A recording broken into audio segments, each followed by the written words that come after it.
So by now, we've heard enough about the Grau 556 to fill an encyclopedia. So today, I want to talk about the best secondary weapons to use in Warzone.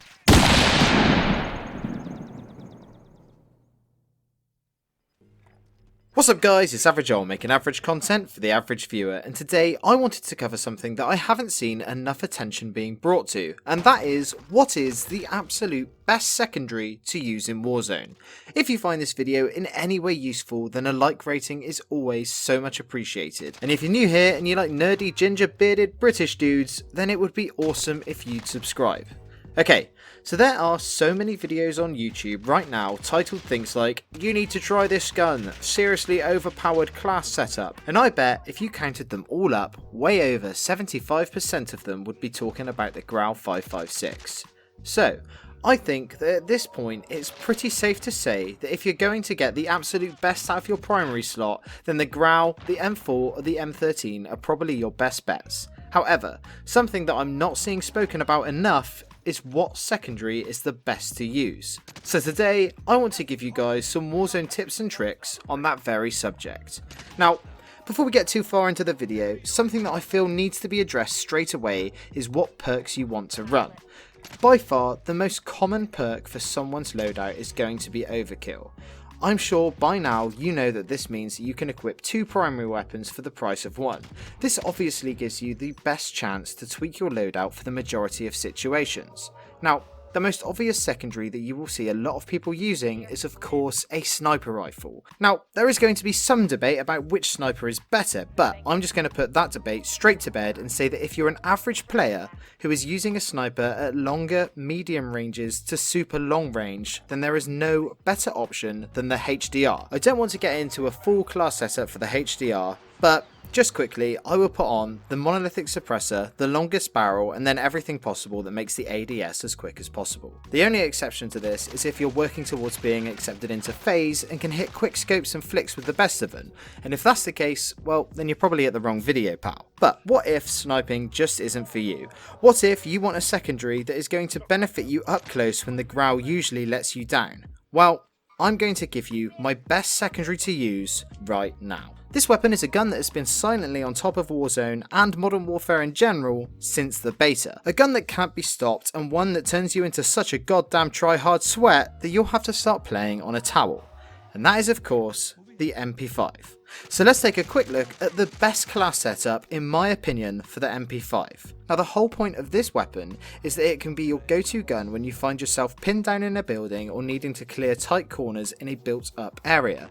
For this reason, we want to build this weapon for speed. This is where I believe that many other creators are missing a trick in the way that they are building their Warzone MP5 loadouts, because they are building them the same way that they would build an MP5 in multiplayer. So the first attachment that we want to use is going to be the monolithic integral suppressor.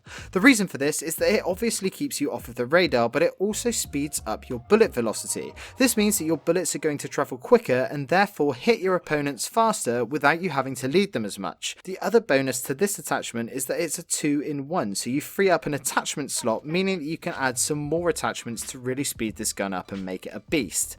Next, we're going to put on the tac laser.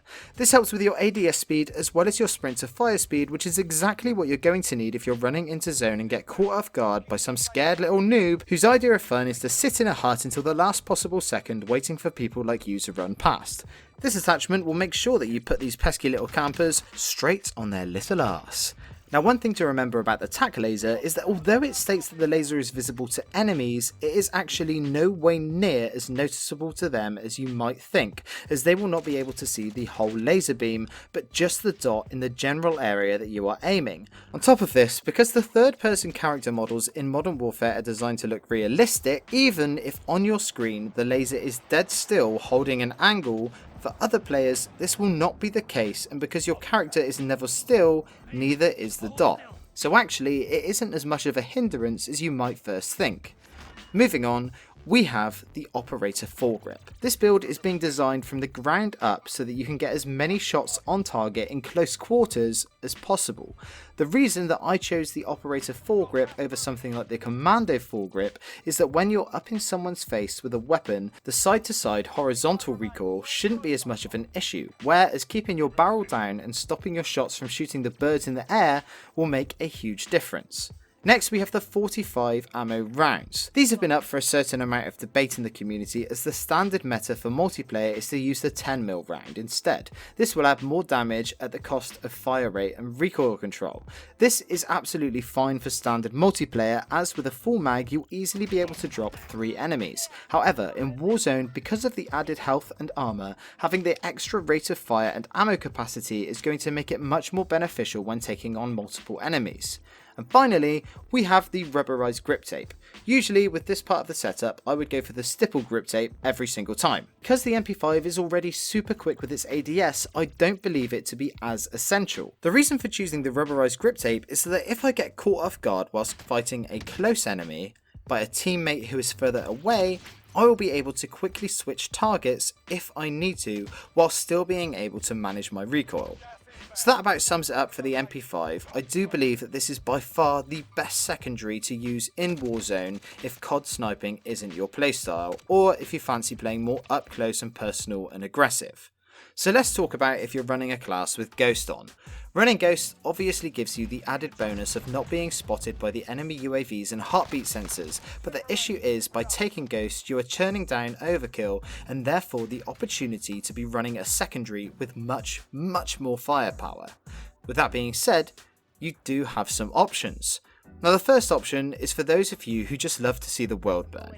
You don't care about etiquette or moral judgment, you just want to send more poor souls to the gulag than Stalin after Mrs. Stalin burnt his favourite dinner. And if you're that sort of person, then you want to run the RPG. Now, I mean, that's all I can say about that, as I really can't give you a class setup for a gun that's complexity is limited to I point that truck and it goes boom. But I will say that if you see me cowering in a building and you send one of those anti-freedom boomsticks at me, I hope you cut your fingernail too short and it sticks in chili sauce. I am deadly serious. Anyway, let's say for argument's sake that you're the sort of person who has a touch of class. Well, if that's the case, then I believe there really is only one best option for running a secondary whilst running Ghost. And that is of course the Renetti. This little pocket rocket actually packs one hell of a punch when you get up close and personal, and I would seriously recommend checking it out if you haven't already. Now the current meta for this weapon is to use it akimbo, and if you missed that day in COD school, that just means dual wielded. However, this setup that I'm going to show you today is a little bit different to that for the pure fact that after the nerf that this bad boy received a few weeks ago, I wholeheartedly believe that it is better with just one. So the class setup that I use goes as follows. The monolithic suppressor for that added damage range and sound suppression. This is just my go-to suppressor, although if you'd prefer you could always slap on the lightweight suppressor as it doesn't hurt your ADS speed, and you should only be using this up close, so it shouldn't matter losing that damage range. Next up is probably the most important attachment that you can put on this weapon, and that is the Mark III Burst mod. This is the attachment that turns your gun from Channel 4 news reporter Jon Snow into full-on King of the fucking North Jon Snow. Honestly, without this mod, you might as well be using one of the other pistols, as it is with this that the gun truly shines. Next, we have the new attachment, which is the F-Tac GX stock. This stock is a funny one really, because as you can clearly see, it isn't a stock, but it is a foregrip instead. I mean, I could be wrong about this, but being British, my extent of firearms knowledge is pretty much airsoft, so let me know in the comments. Anyway, this is just to keep that vertical recoil down and help me land more of my shots on target. Now, for my last two attachments, I use the lightweight trigger so that I can get more shots off downrange as quick as possible, and finally the 27 round mags, because with the light rate trigger and the burst mod, you're going to be munching through more ammo than a fat dude at an all-you-can-eat donut buffet.